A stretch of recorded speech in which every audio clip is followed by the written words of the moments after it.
Mom sided with stepdad and his kids, kicked me out, but they forgot that I own the house. Now it's time to take it back. It never occurred to me, 35M, that my father's meticulous estate planning would ultimately cause our family to fall apart. There's a lot to digest here, and I want to make sure I'm giving you the whole picture, so let me start at the beginning. One of the big tech businesses in Seattle employs me as a senior software architect. My dad always had this kind of job in mind for me. Technology is the future, he would exclaim proudly after I was accepted to UW's computer science program. He had a profitable construction business and wasn't a techie, but he had a remarkable knack for predicting trends. Beginning with the recession of the late 1980s, Dad started his construction business from the ground up throughout some of the most difficult periods in the industry. He took on projects that other contractors wouldn't take on, using only a pickup truck and his tools. Back then, Mom told me, they lived in a small apartment and were frugal, but Dad had this unwavering faith in his vision. He would frequently remark, "The key is to build relationships, not just buildings." That way of thinking got him through his difficult early years. Dad's business was unique because of the way he treated both customers and staff. Even if it meant losing some bids to rivals who made exaggerated deadline promises, he was a firm believer in open pricing and truthful schedules. First, establish trust, he would advise. He was correct when he said, "The profits will follow." His business, which was renowned for taking on intricate restoration projects requiring both technical expertise and historical sensitivity, rose to prominence in the Seattle area by the mid-1990s. Because of the devotion he had developed with his clients and staff, Dad's business survived the 2008 financial crisis, when many construction companies were failing. He didn't fire a single employee during that period. Rather, he reduced his personal income to zero and took out a second mortgage on his cherished Mustang. I learned more about leadership from watching him handle that issue than I could have from any management course. "Your employees are your extended family," he told me. "You take care of them, they'll take care of your business." I didn't realize at the time how much his managerial approach affected my own career. Many of his ideas were put to use when I was promoted to team lead at my software business. I established thorough documentation procedures for our code, much as he had kept thorough project logs for every building site. I was able to lead my development team through challenging project deadlines thanks to his attention on fostering good relationships. I met Emily, 34F, at a hackathon in my junior year. She assisted in planning the event while pursuing her studies in business administration. Despite my lack of sleep, energy drink addiction, and likely messy appearance, she somehow found my love of code charming. From the first time he laid eyes on her, Dad fell in love. He told me, "She grounds you." Following their first meal together. "Don't let this one get away." After college, Dad even assisted Emily in launching her own marketing firm. He introduced her to his network of local company owners, showed her how he drafted his contracts, and shared his business objectives with her. He would tell us, "Success isn't just about what you know. It's about helping others succeed too." Dad was always imparting his expertise and educating. Those formative years were unique. Emily and I would always make the drive to my parents' house on Sundays to have dinner. We would all sit on the back deck that Dad had constructed and chat about everything and nothing while he lit the grill. Even though he couldn't understand the majority of the technical details of my most recent work, he would still ask in-depth inquiries. Mom used to say, "There they go again with the computer talk," with a loving eye roll. Dad's pride and joy was the house itself. He purchased it with the proceeds from his first significant construction job in the 1990s, which was a historic restoration project that made his business famous. In one of Seattle's older neighborhoods, this lovely craftsman-style home features a wraparound porch and a garage that he transformed into the most well-organized workshop you've ever seen. Labeled and placed with almost fanatical precision, each tool has its place. Dad handled the house as though it were a living example of his skill. Every renovation was meticulously organized and recorded. Every repair, improvement, and paint job was documented in a thorough spreadsheet that he maintained. "A house is like a living thing," he would say as he demonstrated for me how to clean the gutters or inspect the foundation. He maintained a maintenance regimen that included everything from checking the roof after winter storms to changing air filters. Neglect the little things, and they become big problems. In addition to being his haven, the workshop served as a classroom where he taught me about subjects other than tools. In addition to adding unique storage options and a workbench he made especially for teaching me woodworking, he had completely renovated the garage himself. He would say, "Every piece of wood has its own story," as we were working. The pegboard wall with delineated shapes for each tool wasn't just about organization. It was his method of teaching me that everything has a place and a purpose. Our job is to help tell that story. Our family held weekends in high regard. In that garage, Dad and I would work on his 1967 Mustang for hours on end. When I was 12, Dad had purchased it for restoration, claiming it would be a project that would strengthen our bond as father and son. That vehicle turned into a life lessons classroom.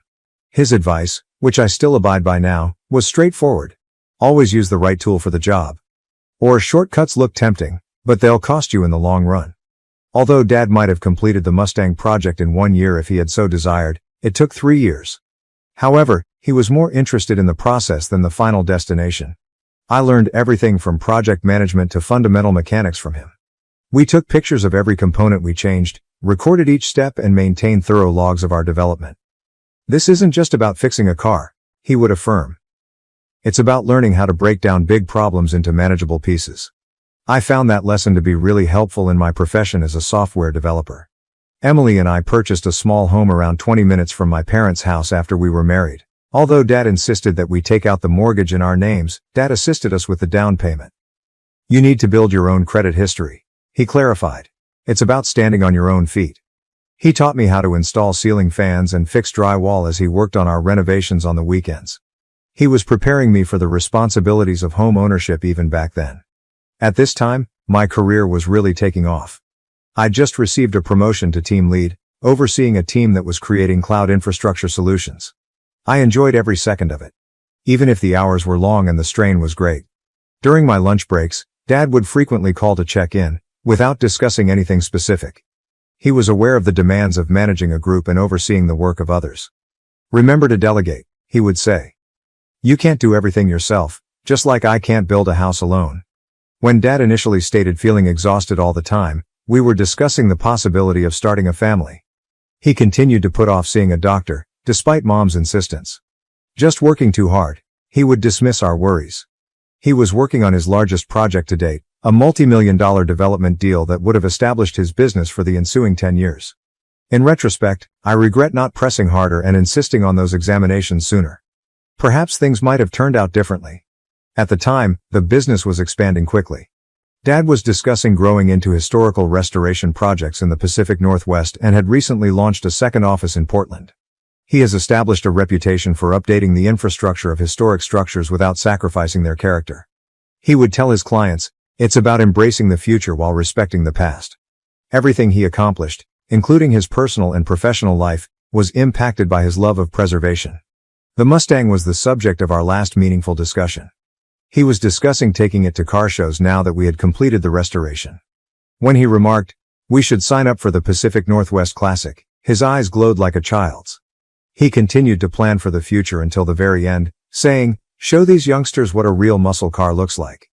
It began like any other morning until everything changed. When Mom called, my phone buzzed while I was in an early meeting. We were in the midst of an important project conversation, so I nearly didn't respond. But I had to go out and take it for some reason. Mom was crying so hard she was having trouble speaking.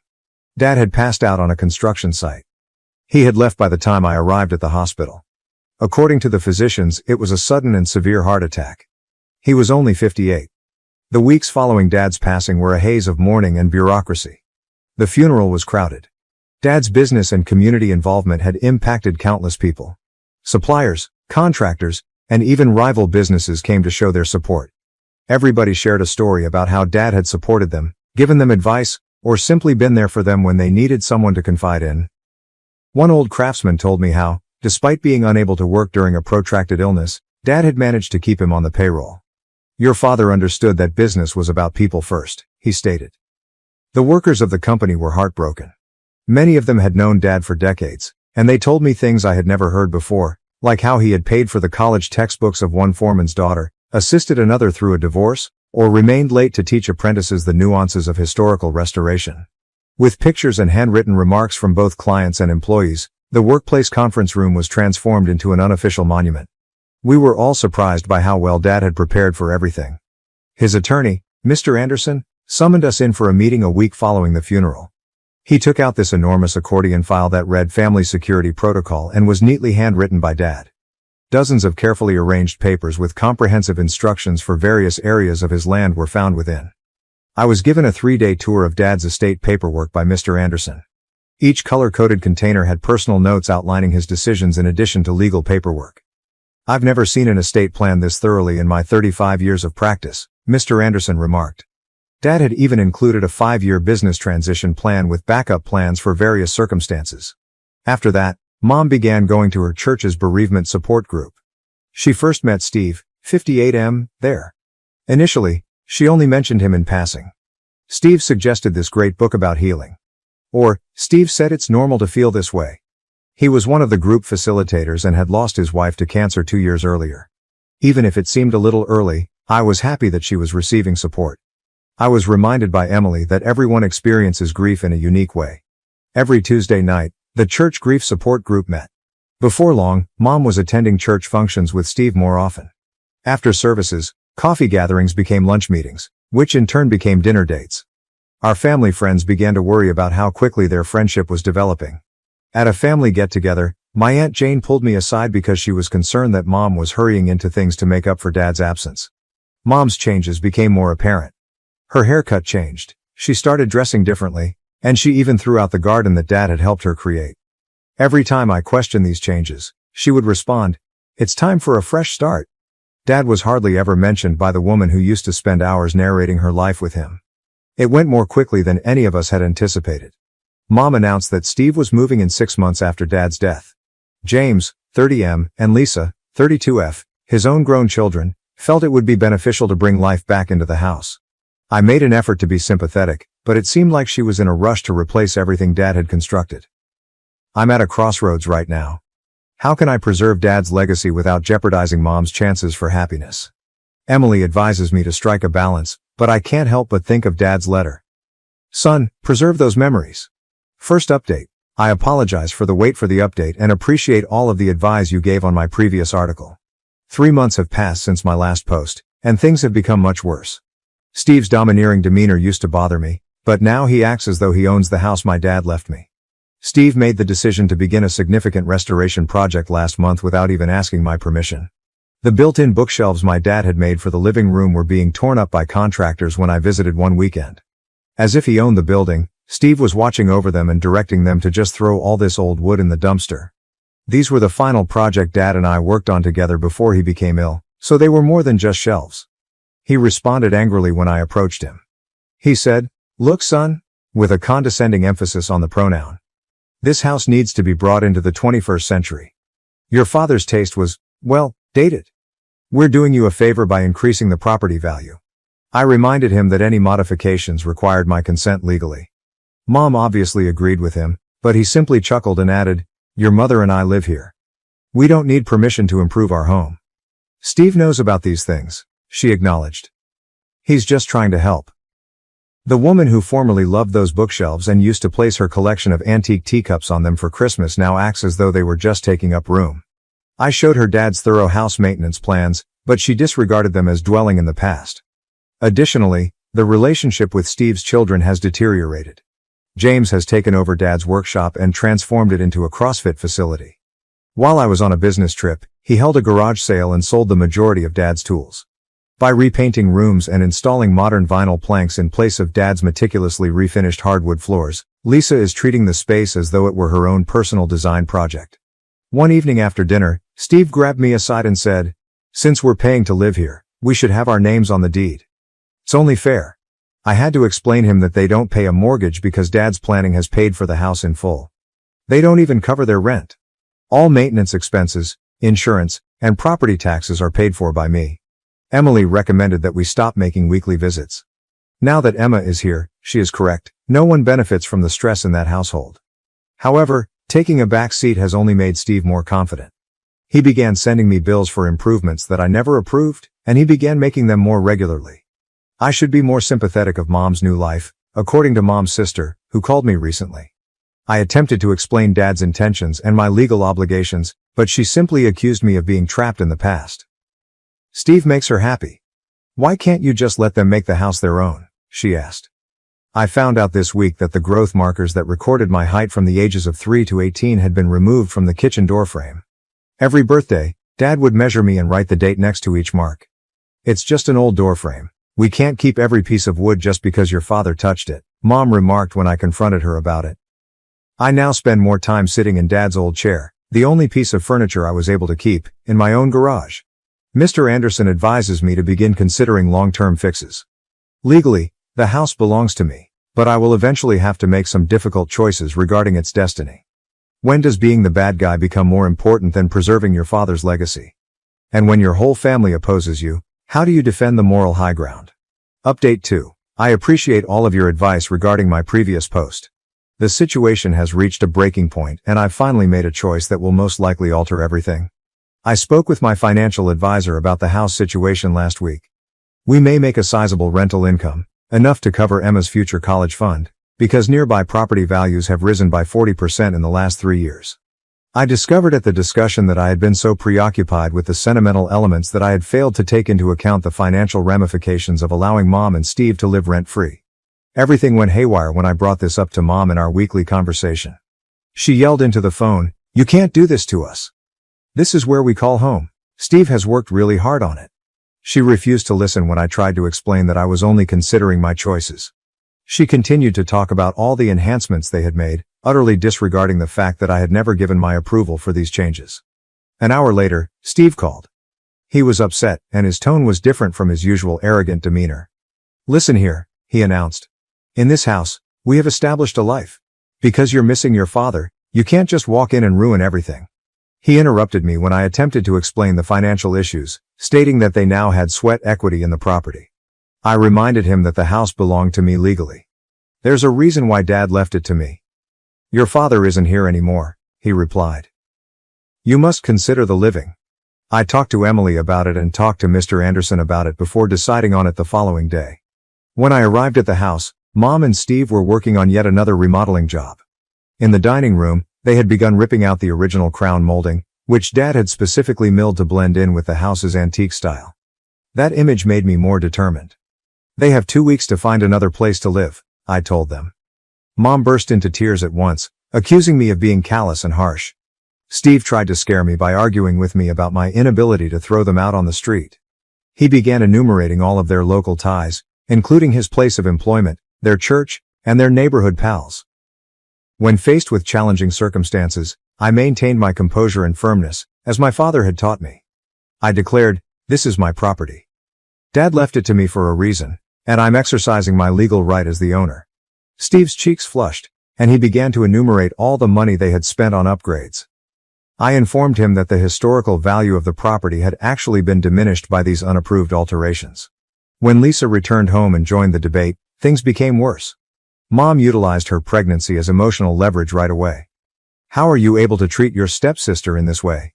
She will give birth to a child." Although Lisa's pregnancy is significant to them, I had to tell them that it does not affect my property rights and that she is not my stepsister. There has been an ongoing assault of emotional manipulation ever since. Mom's whole family has banded together to oppose me. Her sister called, sobbing, and said their parents wanted to make sure Mom was safe. Messages regarding the challenging rental market were left by Steve's brother, a local real estate agent. Long messages on Christian ideals and family loyalty are even coming from distant cousins who I hardly know. Dealing with family friends who have known me since my early years is the most difficult. People who grew up with me now tell me how unhappy they are with my decisions, and every call seems like another tiny betrayal. Some even claim that I'm damaging Dad's standing in the neighborhood. The problem is that this has nothing to do with cruelty or profit. This is about honoring Dad's desires and preserving the things he created. It has been agonizing enough to see them methodically destroy all traces of him. The house was his legacy.